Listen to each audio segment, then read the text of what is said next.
Welcome to New Awakenings with Edgar Cayce's A.R.E, where together through some incredible conversations, we go on fantastic journeys of discovery that could shape the way you think about things and might even change your life.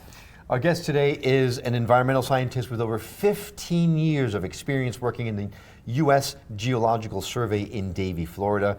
He's also a licensed massage therapist and a musician. He first became exposed to the Edgar Cayce readings almost 20 years ago and became a serious student of the readings immediately thereafter, leading him to become a presenter of the Edgar Cayce material and even the keynote speaker for A.R.E programs across the country and into Canada. And when he's not working outside in the Everglades, getting close to nature, you can find him volunteering his time as an A.R.E Southeast Gold Coast team member and co-lecturing on programs alongside John Van Auken, Dr. Eric Main, Kevin Tedeschi, and others. Welcome to the show, Adrian Castillo. Thank you, Karen. Thank you, Will. Thank you so much. I really appreciate it, and it's a privilege and an honor to be here with you, to talk with you. No, the honor is ours. We Absolutely. appreciate you taking the time out of your busy schedule. Let's just dive right into it. Edgar Cayce has a webinar coming up on the mysterious world of sleep, and that's what we're here to talk about with you today. So, as I asked you before we started recording, what are we talking about here? So, it's a valid question, and the best way I can describe it is I noticed that there's so much emphasis on dream interpretations and people analyzing their dreams, and that's fine, that's perfectly valid, it's great. But through my research, I started to notice some information that the Cayce readings would provide on the actual metaphysical processes that are happening during sleep that eventually lead to the dream. You know, we forget to ask, okay, well, where did the dream come from? You know, what steps kind of went into motion in the subconscious that led to the dream? And that's really what I wanted to kind of touch up on, was all of those other processes that are going on that in my research, I realized it's like this profound experience. It's this profound journey that is, for me, it was quite moving because there was some information there. Actually, like one of the very first things Cayce talked about, it's just struck me as so stunning and so striking. And all I could pray for is that whatever clarity I can provide on it will help someone else understand their experiences, understand their dreams, understand where the dreams are coming from, and ultimately understand life itself a little better, because it's not, you know, it's not this simple linear equation that humans like to create it. Life is profoundly complex. There's a lot of things going on when you start getting into just the Cayce readings and other sources of information, and you start to kind of connect the dots of, wait, things are a little more connected. And if you start to get into what an actual Cayce reading was, you know, a lot of people just think, oh, this was the guy just saying what he thought or giving opinions or, you know, going off of academic background. But no, Cayce wasn't conscious in a reading. It was his subconscious. I'm sorry, yeah, go ahead. No, I've got so many questions, and we're not going to have time to get to them all. But first, I want to take just a quick step back. You're talking about the research that you've done and also the fact that you're an environmental scientist. How do you go from environmental science to Edgar Cayce and sleeping and all of this interesting, incredible stuff? It's a great question. And something it's been a part of my self-analysis of the journey that I've been on, where life has been guiding me. You know, when you're talking about the Cayce readings, you're talking about a lot of spiritual information, and obviously, historically speaking, that those poles of science and religion, or science and spirituality, are often branched out in very, very, very different directions. And what essentially happened in my life was, so yes, being an environmental scientist and being very, very enamored with sci-fi and things like Star Wars. The way I'll explain it is like this. In 2007, which to me seems like a long time ago in what seems like a galaxy far, far away, I was blasting through the asteroid fields of my unwise choices. And I was reflecting a lot on the things I was going through. Just struggle. You know, I had made a lot of choices that weren't working in my highest and best good. I was struggling physically, mentally, emotionally, spiritually, financially, literally just everything in life I've learned is very symbolic. And when we think of things like Rome can be applied to the self. And the fall of Rome is the fall of self. And I felt like that was what was happening to me. I got it to a point by my own doing where I fell. And I was at a very low point. And I was just spending time with my parents, especially my mom, just watching some TV, just channel surfing. And just going through the guides, there was this program on the History Channel. Just the title just popped up, and it said, The Other Nostradamus. And I'm pretty confident you can still find it on YouTube. And essentially what it was, it immediately called me. And my mom can be a kind of a history buff as well, so she's like, that's interesting. So I'm like, let's check it out. And what it was the History Channel was compiling a group of contemporary prophets that you could label that as, and how their methods compared to Nostradamus and the things that Nostradamus said, and they just wanted to see, are their methods comparable, and is the information they presented, does any of it correlate with Nostradamus? The thing about it was, in the program, the History Channel made special emphasis by specifically saying, yes, okay, these are all fantastic, multi-talented individuals, but none of them compared to Edgar Cayce. And I was like, wow, that's a pretty robust statement to make. I'm like, who in the world is Edgar Cayce? And then they started to go into the historical story of the readings of him going into this self-induced hypnotic state, and his subconscious speaking through him, and then just covering these multitudes of topics and information. And all of it was just like, what is happening right now? Like, how did this exist? How did this happen? So as soon as the program ended, I went like straight on Amazon and started looking up like Edgar Cayce books, and just something sparked within me. And as soon as I started reading the different information, I felt so drawn to it, and I just started to experiment as a scientist. I just started to apply different things. Is this working? This is working. And it was like the perfect, since I was such an empty vessel because there was so much in disarray in my life. Okay, I was struggling with eczema. What did he say about eczema? Because there was so much, there was over 14,000 readings given. And, over 9,000 of them were health readings. So that was like the perfect platform that I could just dive in and just started working with this, working with that. And genuinely speaking, the information has helped me on every area of my life, my physical, my mental, my spiritual, my emotional health. All of it has been improved, and I'm forever grateful for life presenting me with that experience, and just doing the best that I could to try to understand. Because that's the thing about the Cayce material, is that all this information is provided, but whether it's the language or just the information itself, it's very complex. Absolutely. And I think it's really important. I'm sorry. No, that's okay. I need to comment. You, sir, are a poet. You have a way with words that paint a picture so perfectly that, and as a fellow science fiction fan, it almost feels like science fiction allows someone who's a fan of science fiction has a predisposition to open up possibilities in our minds. So things like this, we do tend to gravitate to other worlds and other things, other possibilities.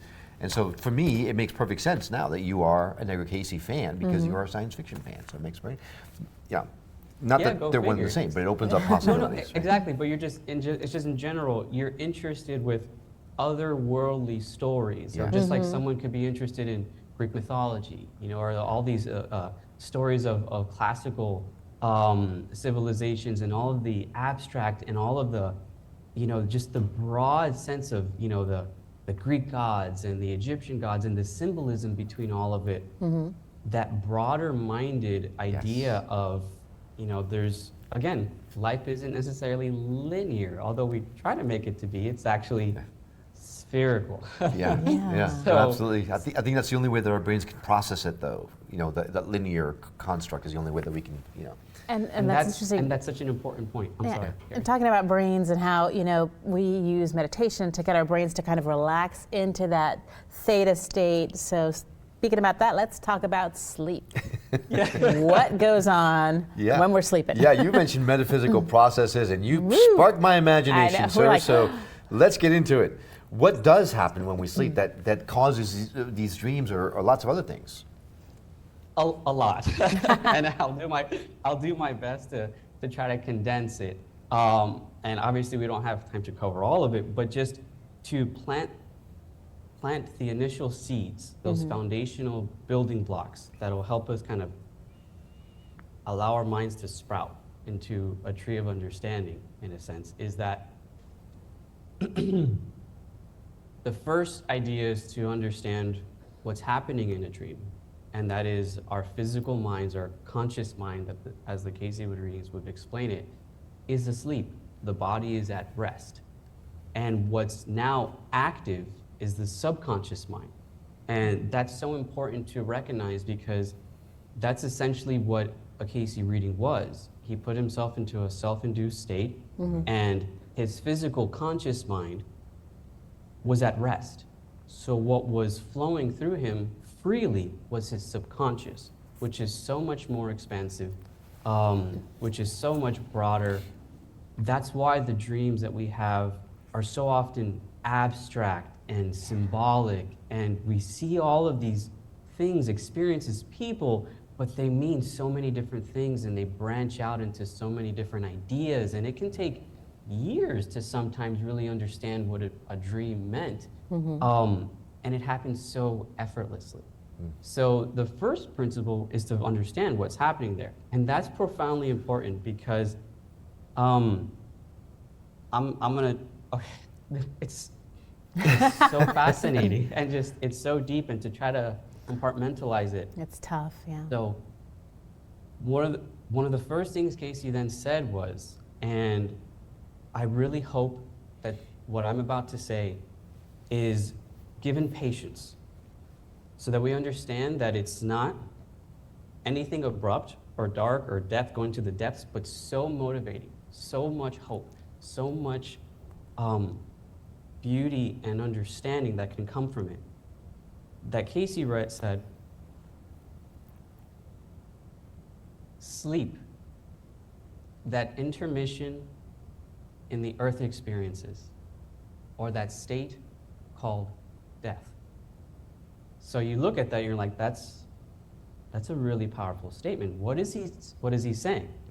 So in another reading, you have to sometimes overlap other readings to kind of piece things together.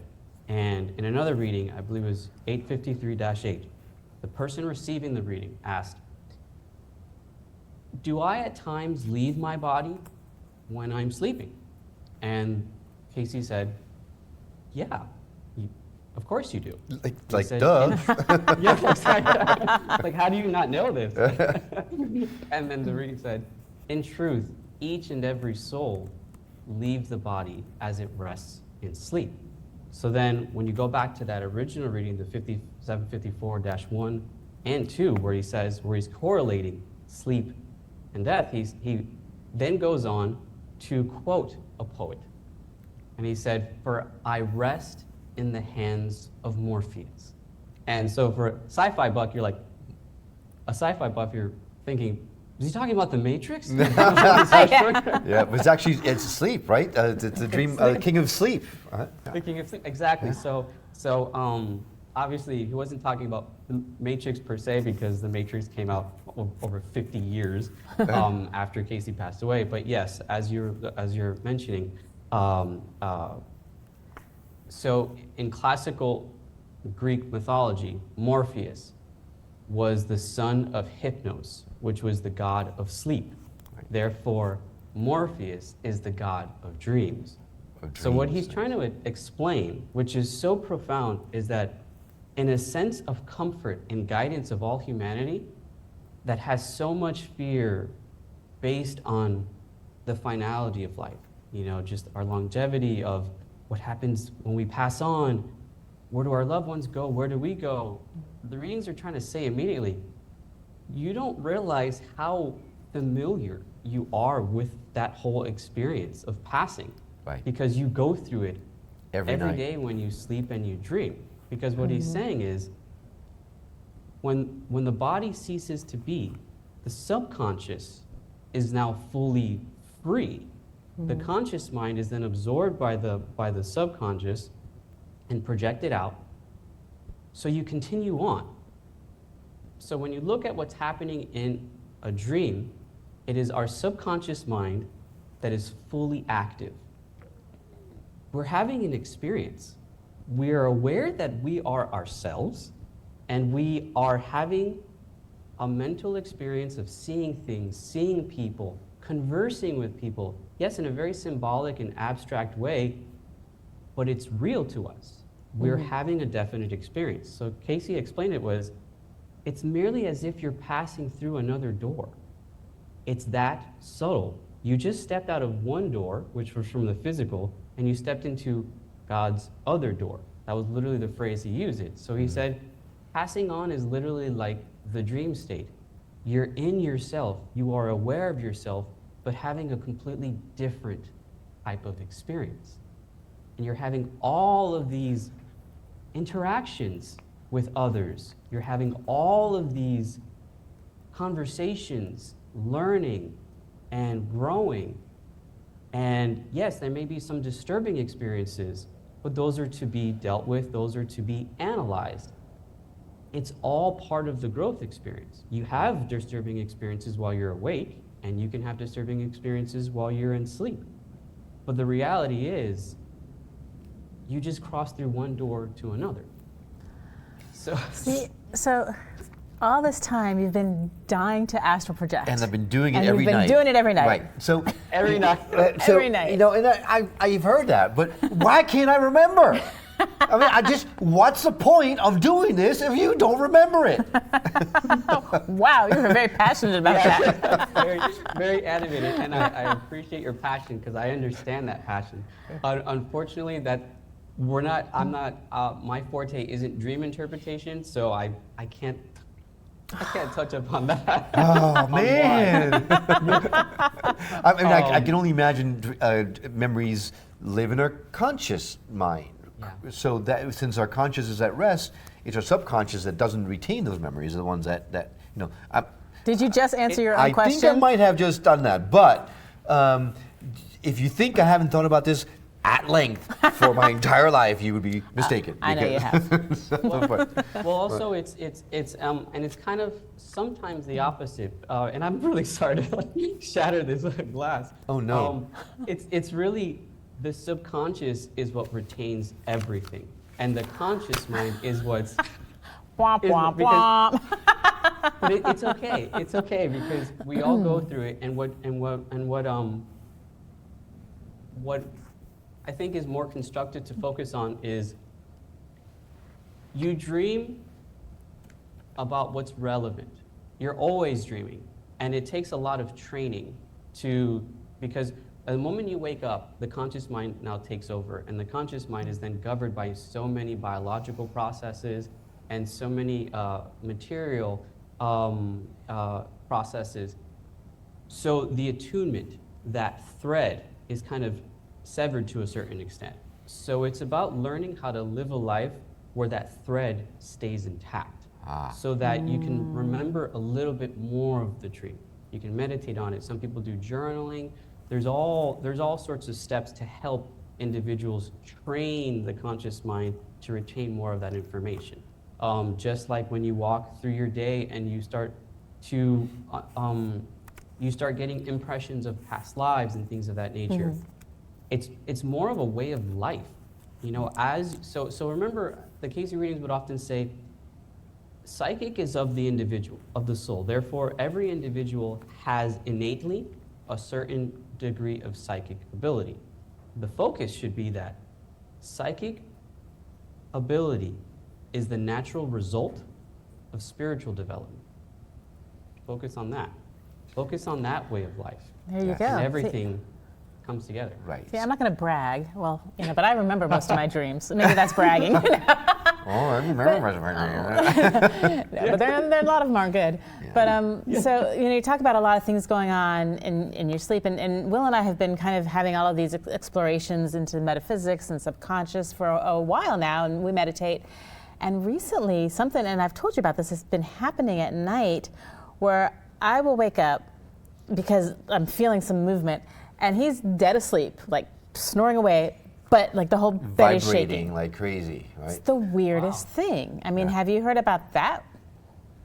And what no, could that but be? is the bed vibrating because your body I think is, it's is him. kind of Because oscillating? she says I'm vibrating. Yeah, but it's like it's not just like a little bit. It's like this, and subtle. I'm like, what the heck? Yeah. And he's just sleeping, snoring through it, and I'm like, what's going Well, on? so let's just, it's not my snoring that's shaking the bed. Although sometimes no.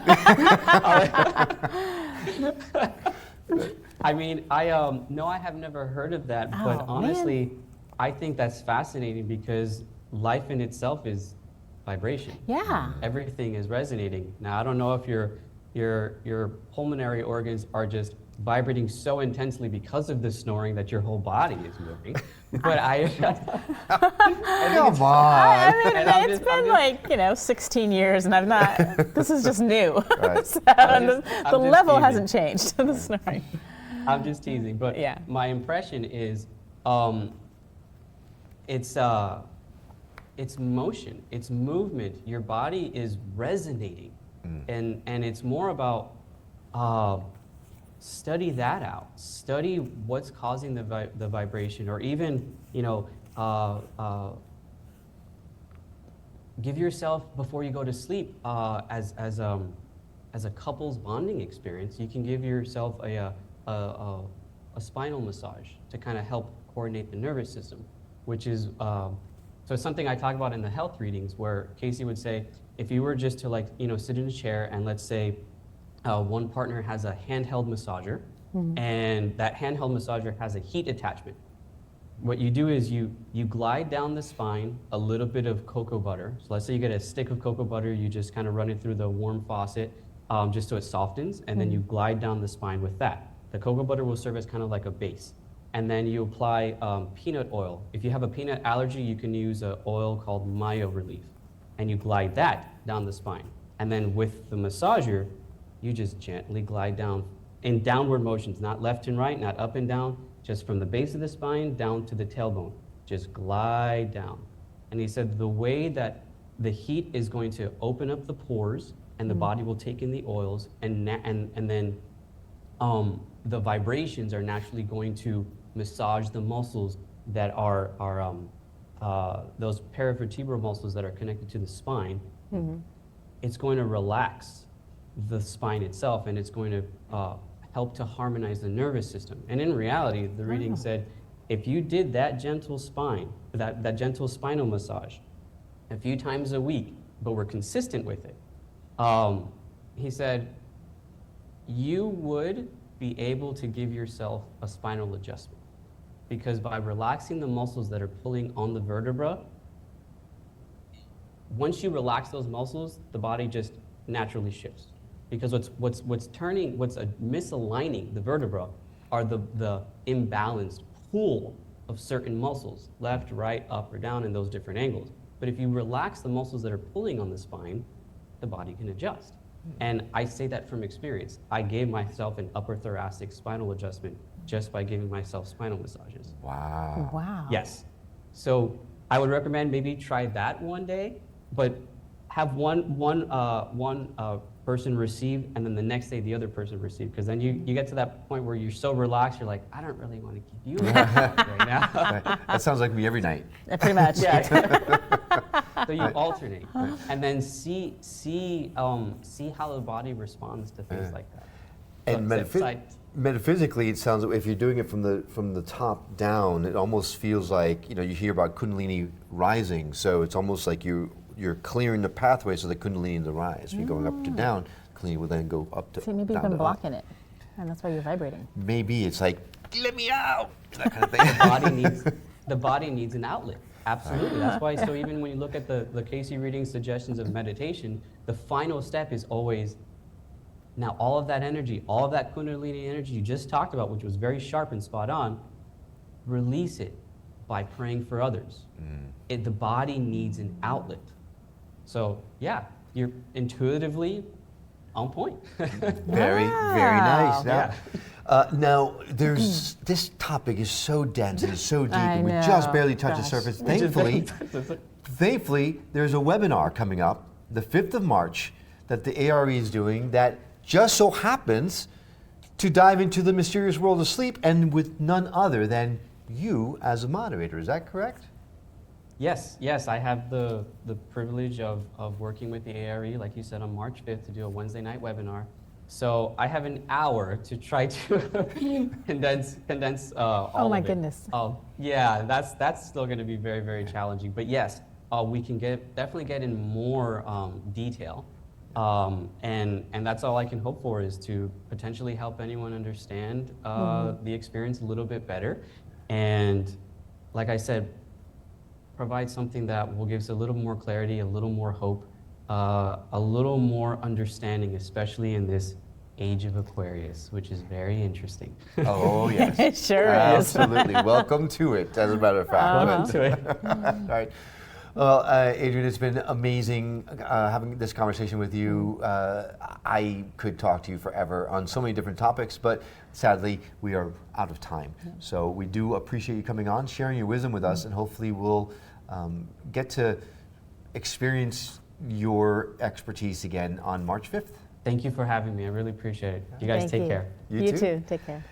That does it for this episode of New Awakenings with Edgar Cayce's A.R.E. If you missed any part of this interview or any of our others, all you need to do is go to edgarcayce.org/resources. You'll find all the episodes laid in there, easy for you to consume. So until next time, thanks for joining us on another episode of New Awakenings with Edgar Cayce's A.R.E. Take care.